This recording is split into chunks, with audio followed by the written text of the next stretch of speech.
Apa men ham sizga. Qanaqa natijalar? Natijalar siydik qop tushishi ko'targan, orqa ichiga ham tushishi bo'lgan ekan. O'sha ham yaxshi, no ichim qotib qolsa lekin bilinadi.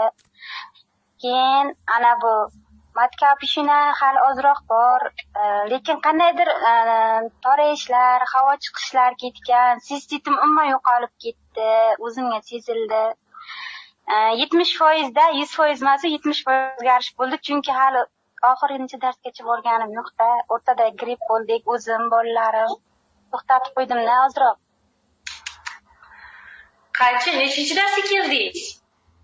Men bugun 7-dars tugatdim, ertaga nasib bo'lsa 8ga o'taman-da.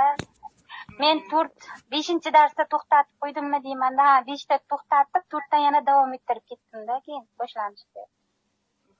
5-darsda o'zida shuncha natija oldingiz.